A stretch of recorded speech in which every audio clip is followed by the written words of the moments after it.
whakarongo ki te tangi a te korimako. Kōrero flowing out the hook of force. Kaupapa relevant, kaupapa out of bounds, kaupapa exigent, kaupapa paramount.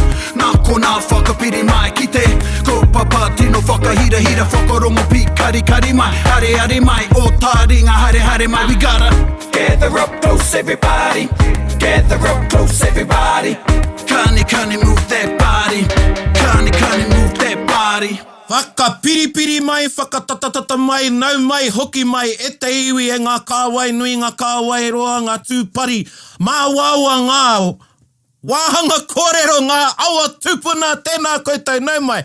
Oh, it's the energy. It's the energy. And hoi anō nau mai, hoki mai ki te punua pāho o Taringa e whakapāo atu nei. And guess what? What? We're coming at you from our homes. And Erica's massaging her head. Kia moia mai koutou. Engari, anei te punua pāho, mātou tokotoru e mihi atu nei kia koutou nau mai, coming at you from the bustling metropolis of Taumutu, and also the mecca of Pātetonga. Pātetonga. And one of the northern suburbs of Taumutu, Kirikiriroa. Kia ora, kia ora. Yeah. Koutou o Ngāti Wairere, kau e pāpauri mai. Hoi anō, he kōrero noi hoi nei e kare mā, ka mutu e mihi ana ki te māngai pāho, me irirangi te motu e tautoko mai nei i tēnei punua pāho, me ki ia Taringa. Nō reira, tēnā koutou. Tēnā koutou. E me ngā whakaaro aroha e hua mā, kia mōkina i tēnei wā e pāngia ana e te mate. Nō reira, kia piki te kaha te ora ki aia, o tira kia koutou katoa, i o koutou kāinga maha huri noa. Engari tēnei te mihi. And we've got Joe with us i te rānei e tiaki mai ana i a mātou tokotoru. Tēnā koe, Joe. Tēnā koe, Joe. He was breaking it down in that intro song. You know, e te iwi, I can't help but look at Erica as she massages her rai. Ai, Ne? ki te miri ahau. Is that like a jade massager? It looks jade. It is. Yeah, yeah. I received it on Mother's Day. Oh, wow. Oh, tēnā koe. Well, everybody, we're going to be massaging your heads today too. He whakama tātou kei te hai. As well as ours. Miri tōku rai, kei anini. Ano nei ko āhua roa, ne hoa ma? Ai, tōna hanga nei. Ko hanga roa nei tā tātou nohotahi. Tika. Yeah. Aha ko kia koutou whakarongo mai nei, he wiki noiho kua pahure, kua hori ake, engari kia mātou nei o Taringa ko rote wā. Hoi anō, kia huri ki te kiwaha. Ko tā tātou kiwaha i tēnei rā, e hoa mā, ko te whio kē. Whio kē. Whio kē. He ki taku mōhio nei, he kiwaha no mōhua nei, ne? So it's quite a new kiwaha, and it hasn't really caught on, or it's not really socialised as much. It's a 1 to a 2 scale, because it's something you can use like tauke, kāpai. So it's around that. It's around that about being something awesome.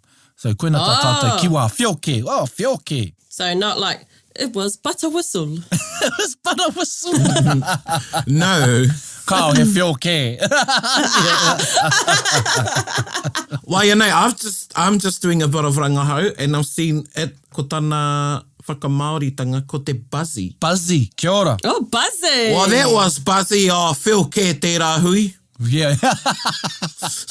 Buzzy. Oh, I like Whio it. kē. Whio kē. Oh, tēnei kiwaha, oh, whio kē. And it's funny how the use of buzzy is like when people say, oh, rereke.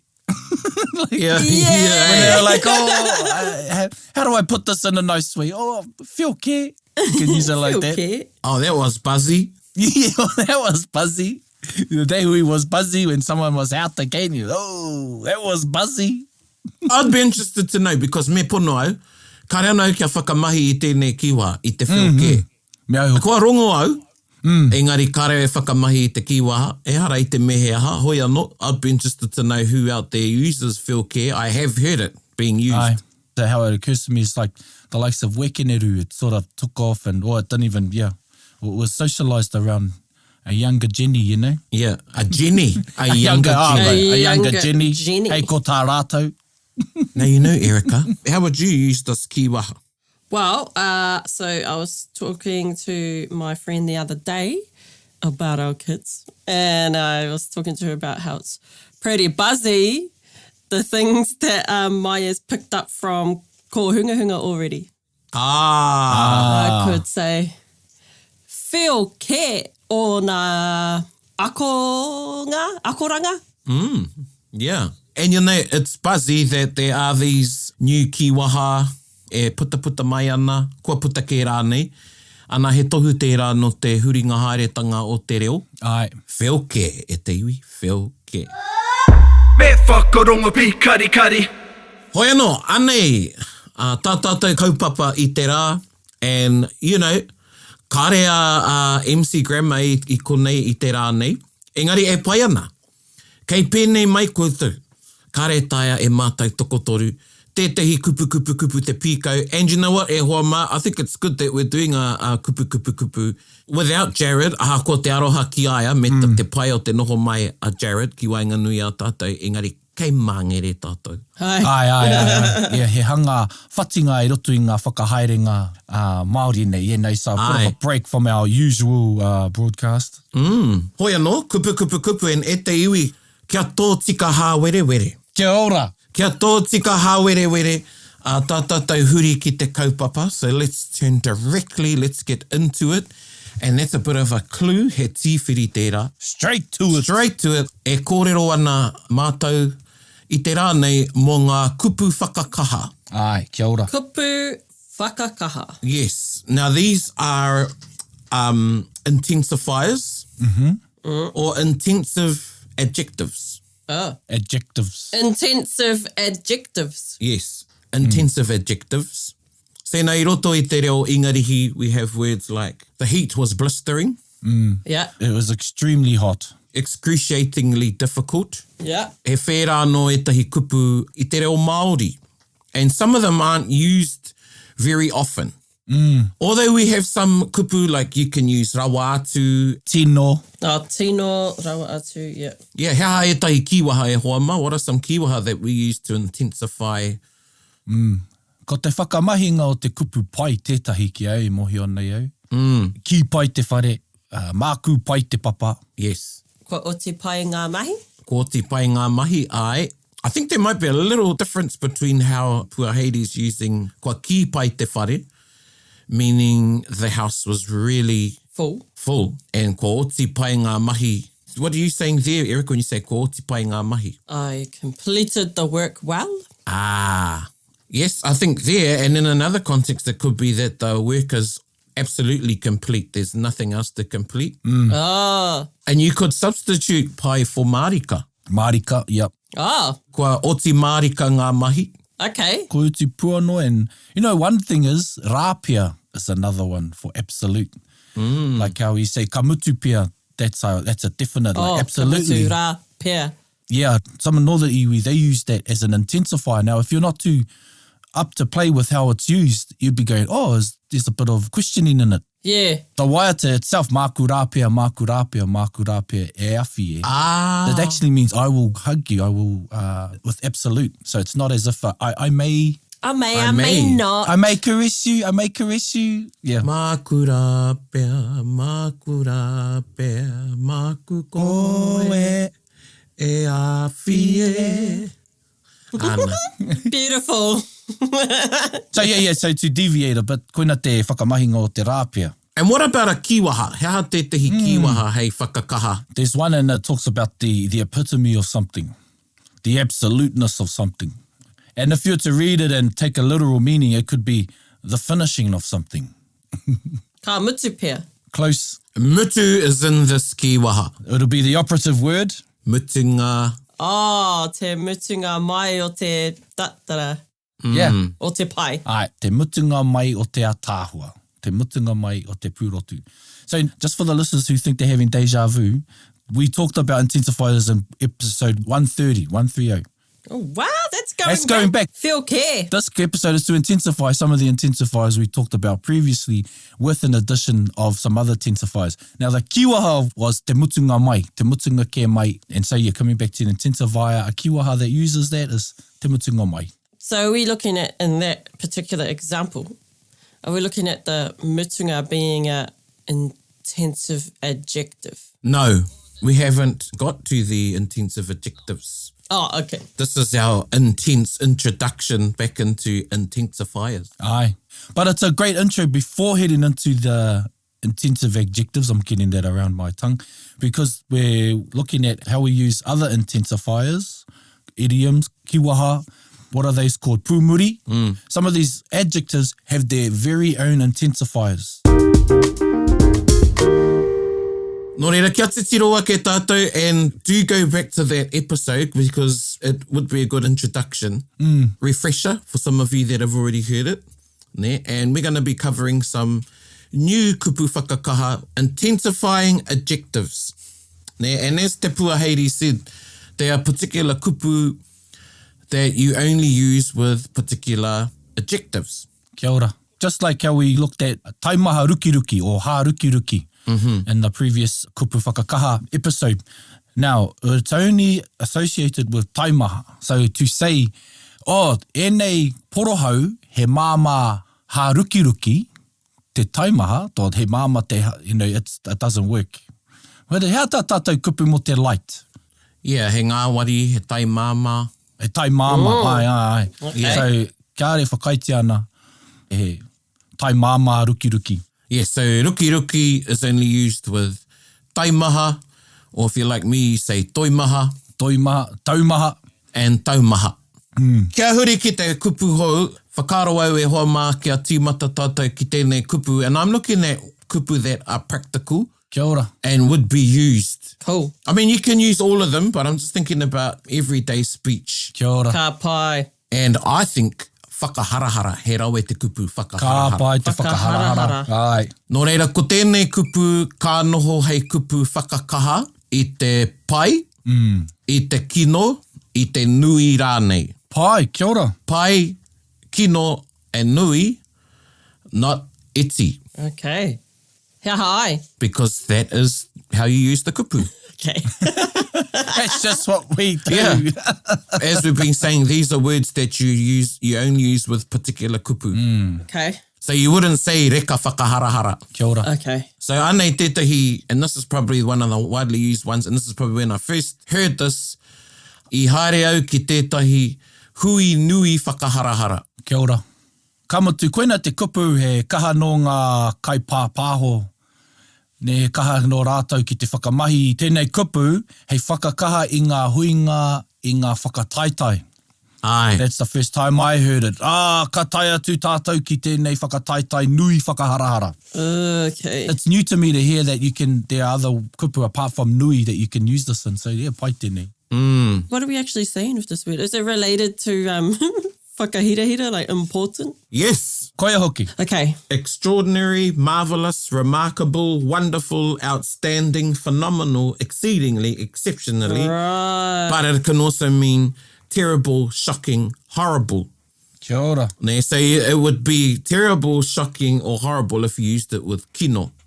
Okay. Okay. Yeah, so that's a first for me. I love this. I love it. I love learning new stuff. Ara tētahi mahi kino whakaharahara. Harahara. Whakaharahara. And it just adds a bit more flavour instead of saying ara tētahi mahi tino kino. Tino kino rawa atu. Kino whakaharahara. Ai. He haua kupu āhua ka tae e hoa? Te pai, te kino, me te nui. Pai kino nui. Koia, pai kino nui. Kia ora. Okay, so could you then do the same thing but use whakahirahira instead? Or no? No, because you wouldn't say kino whakahirahira. Okay. You wouldn't say pai whakahirahira. Ne, whakahirahira you use by itself. Yeah. Okay. Yeah, he hui whakahirahira, he tangata whakahirahira. Ne, but I could say he tangata nui whakaharahara. Ai. Because nui's in there. An extraordinary person. Yeah, and or I could say he tangata kino whakaharahara. Ai, ai. Ooh, terrible person. Yes. You want to try a sentence, Erica? He pai whakaharahara tēnei whakakai. Kia ora. Ai, ka mutu he a tāhua rire. Koia hoki. Atahua rire rire. Is that one another intensive adjective? Absolutely. A tāhua rire rire. Okay. A tāhua rire. Just drop that one in there, casually. Just while we're on that one, can you use rire on its own? I only use it with tāhua rire. Okay. And rire hau pai mārire. Pai mārire, yeah, rire hau. I can see how some may get it mixed up with rerehua, ne? Yeah. Where you can use that on its own. Yeah, rerehua is another word for a tāhua. So because you can use rire with a tāhua, oh, that's a good tongue, whiwhiwhi, rire. He pai ki o whakaaro te puaheiri kia whakamahia te rire me te rerehua. Kia hau nei, ai, ki taku titiro, ai, ki taku mōhio. No reira, he rerehua rire te riro. Nice. Wow. There you go with te whānau. There's a whiwhiwhi. He rerehua rire te riro. Riro. Ki runga riro rā. Ki runga riro rā. E rere runga rawa rā.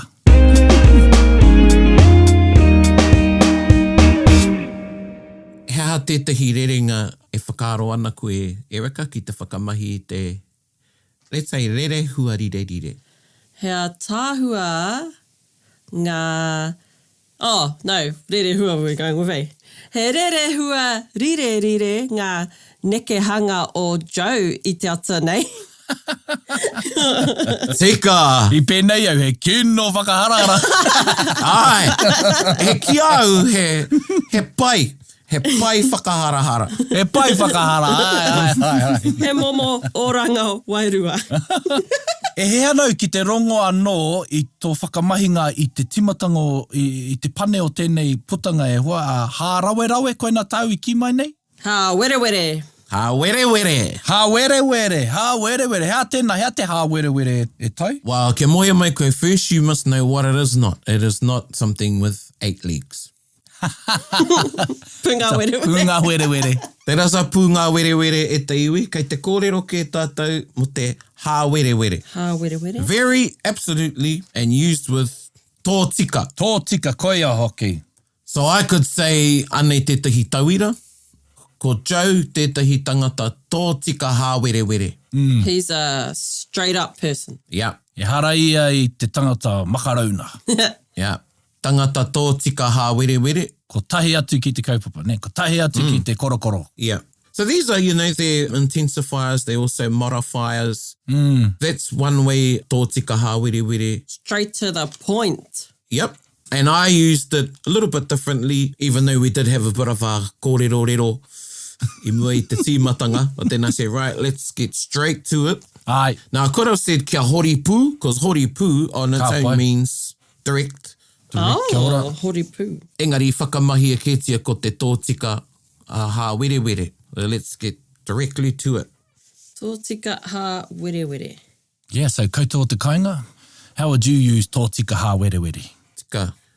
We could say, I traiwa. Oh, you might be going, oh, yeah, we're going to Pōneke, oh, we can stop in. Well, if you're going through Taupo, there's some nice places. Otherwise, in Waiuru, you got Shao and truck stop sort of place. Yeah. Which isn't too bad, actually. Because I know a lot of people, it's all about the journey, yeah. It's all about the journey, yeah. It's all about the lolly stops and the pies. And, Yeah. But I would say, ka haere tō tika hā were ki Pōneke. We're going directly to Pōneke. Cool. Meaning we're not going to be dilly-dallying, going off course or stopping anywhere, just going directly. Ka haere tō tika hā were. Aye. That's also my pātai. Is there a word for intensifying dilly-dallying? Yeah, pai tēnā pātai aua. He iwi maki hoi no he rangahau pia mā tētahi o koutou I whakarongo mai nei. Well, I don't know if there's a special word, but I'd probably use marika there. Marika, yep. To intensify the dilly-dallying. Te tiri-teri. Te tiri-teri, marika. Yeah, but in terms of a special word, like these words that we're talking about, kao karewe mohi ona ki Aye. Takes me back to matua mito kāwhia. His word for people going off course was whakatepe te kō. Yeah, I just had that memory. He goes, oh, koe whakatepe te kō. Don't go off track. Te kō. Whakatepe te kō, yeah. I haven't heard it anywhere else. I've only heard it from him. That's cool. Kare au I rongo I tērā. Yeah. Nā no tētahi kauhau I te whare wānanga. Koera hoki tāna. Kia ora mito. Kia ora mito.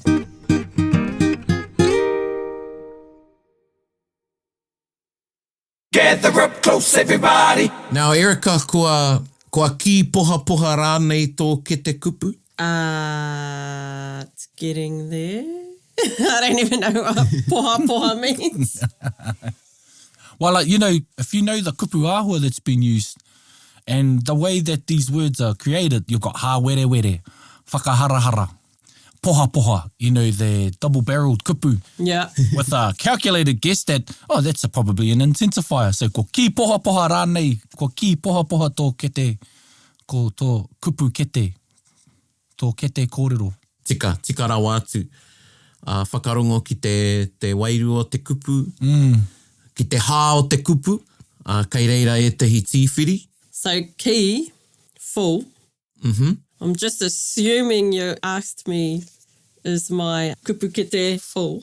But is it very full? Yes. Brimming. Brimming. I actually use that a lot after eating. Ki. Well, I just say poha poha in a lazy type of way. Right. Yeah. Like stuffed. Well, that's what I think, because how ko tā tātou kupu ne mo te bull cap ne ko ki. He poha. He poha ne, he poha. Yeah. When they put titi and bull cap, ko poha. Yeah. I don't know if that's the mahi or the kupu āhua, but that's my first thought when I think of poha poha. Okay. That's a cool context. Yeah. I don't know if it's right, but when you get buckets, I just call them poha now. Yeah. Is your one still ki poha poha though? Nā, ko tuha. Giving them all out, yeah. So he karanga tēnei ki a koutou te hunga chaki oi. E kitau I tētahi e hoko ana I ngā oi. Oh, yeah. Yeah. Another way to use this one, e te iwi. So you heard that one. Ki poha poha. Yep. Exceedingly full, cram-stuffed. Mo te whare. Pai hoki mo te whare. Oh, yeah. Ki poha poha te whare I ngā pō I te tāngata. Ai. The whare was full of people, was crammed. Ka pai. Ka tae te kupu whauwhina o ko hāngu tērā? He kupu hāngu te whauwhina, fill up. Fill up, yeah. Yeah, whauwhina te kete. Ai, kia ora. Mo te kupu whawhao. Ara tētahi kōrero no te arawa, te whare whawhao. Ai. Te ao kapurangi. Ai, koia. The full house of te ao kapurangi. Ai. What about, could you use it for like kariaroto, like sort of like if you're kua ki poha poha tōku hene ngaro ki ngā whakaro, maybe like your mind's just worried and anxious, full of thoughts. Yeah. Anei tētahi tauira pai ki au nei, he kaha no tātou ki te whakamahi I ngā kupu mihi I runga I te marae o pukamata ne, mō ngā mihi huringa tau. So aini pe koene tētahi whakahokinga atu ki te hunga nā rātou ngā mihi. Ki poha poha ana te ngākau I ngā mihi ko uhia mai ki runga I au. Cool. You know, my heart is filled to the brim. Oh, love that. Acknowledge, you can use that, Eric. It's all right. You can use it. Yeah, I'm writing that down. E hara I au te reo, e hara I au. One kupu I want to bring up is hange. Yes. Hange. Hange. H-A-N-G-E times 2. Hange. Pai tēnei kupu ki au hei nei. Maroke hange. Koina te kupu whakakaha mo te maroke.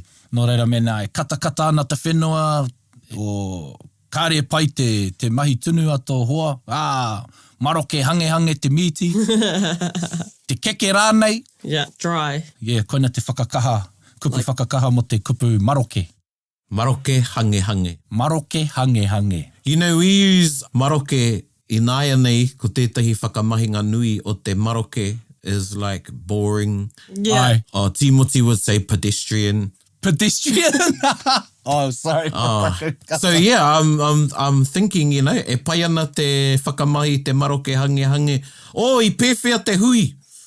Maroke hange. Maroke hange. Yeah. I'm just thinking, you know, this is the way their language moves. Aye. And you know what? I like how people add on, like someone will go, maroke, and some people go, pono or teka. I wonder if you can like tag team and go, peha te hui, maroke, and someone goes, hange.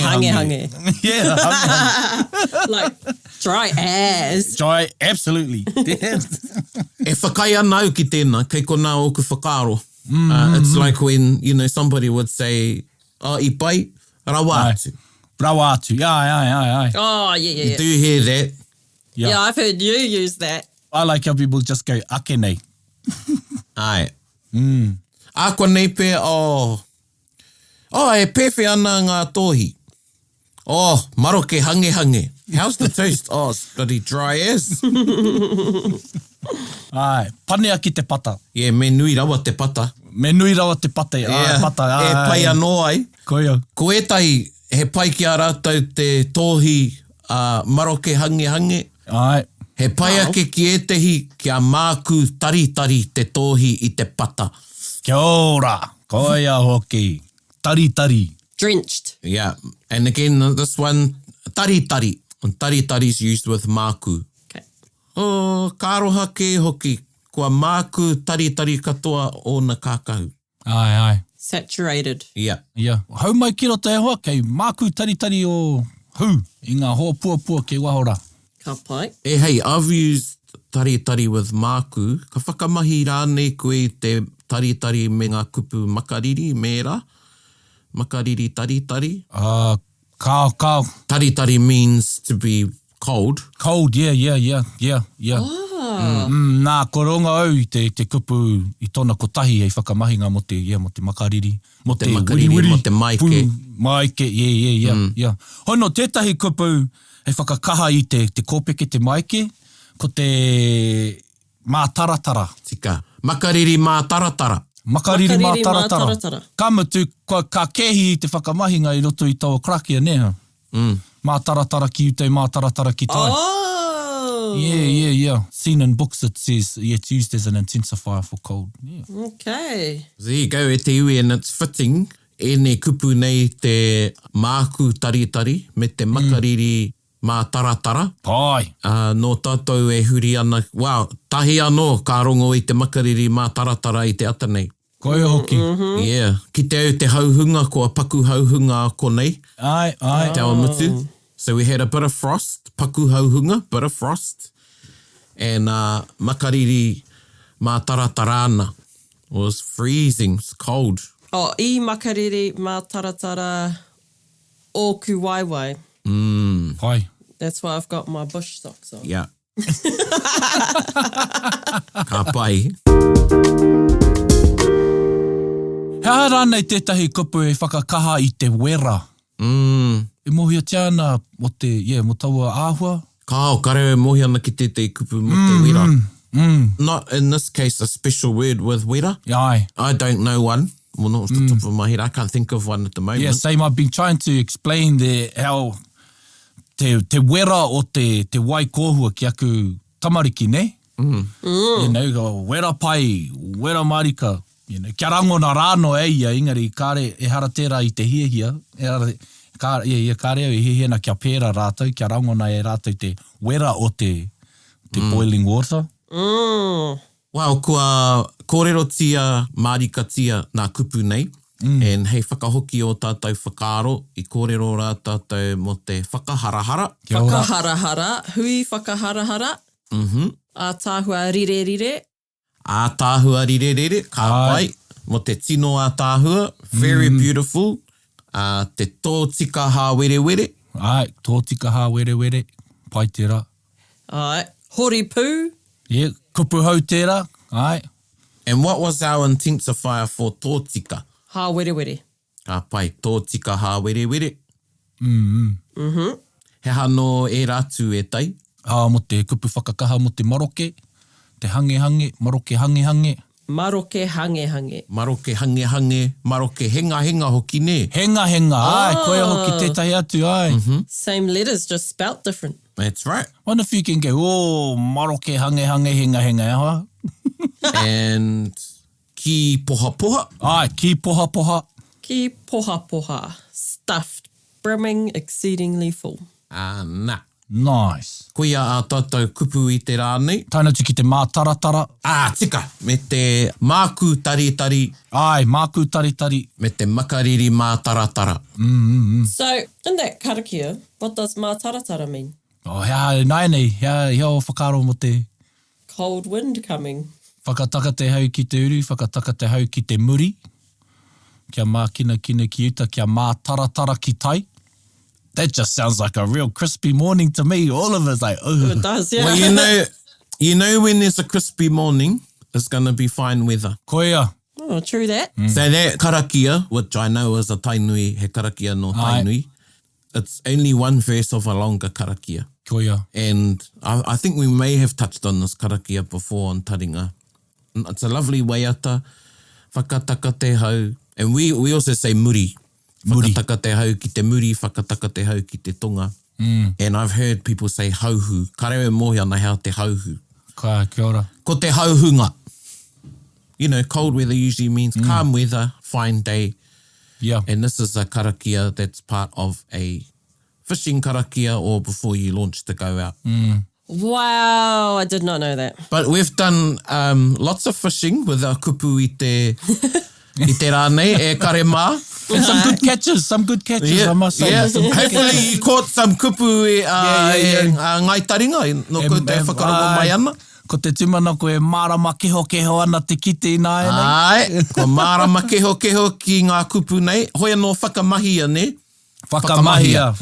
It takes a bit of practice and well, yeah, using them, ko te whakamahi i te reo. No reira kia kaha. Hoia no, kia huri tātou ki te waiata o te wiki. Ko tā tātou waiata i tēnei rai hoa mako rangi ātea nā rānia Aprahama. Whakarongo mai.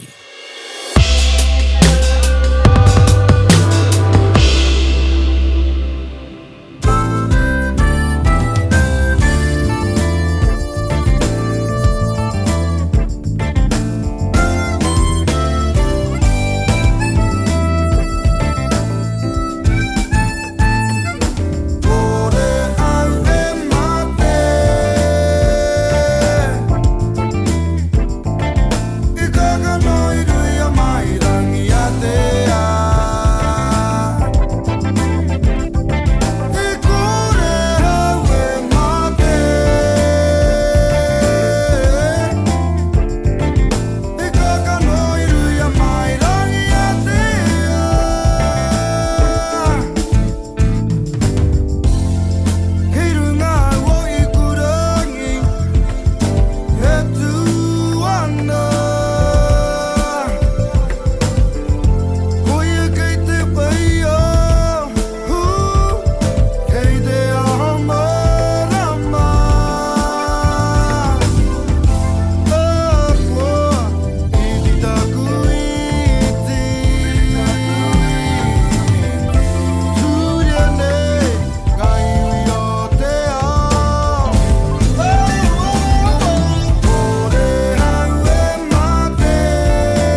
Haere te tonu taku ki ake he pai whakaharahara ngā pukenga o ngā mahanga rā, ko rānea tēnei.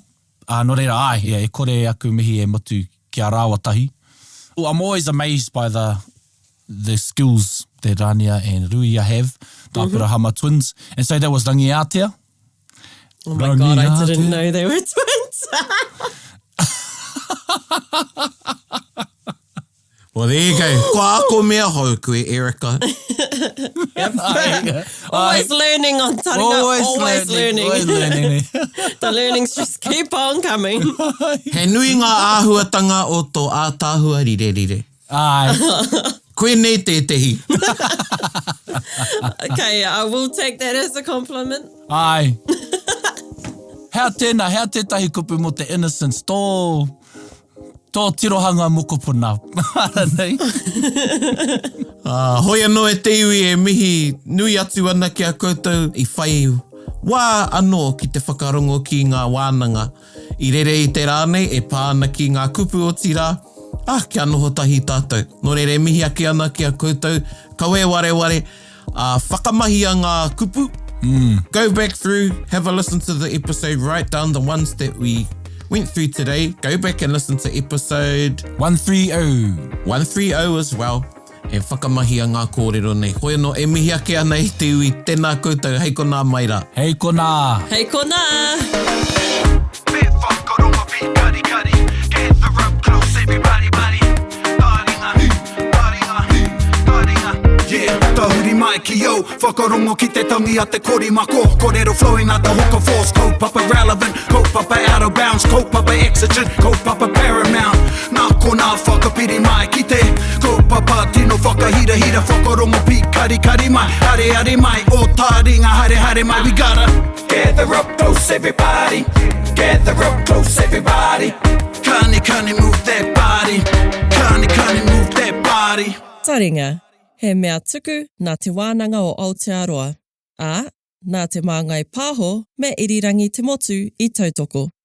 To listen to more episodes, search for us on your podcast app and subscribe, or follow us on Instagram and Facebook. Taringa, whakarongo mai.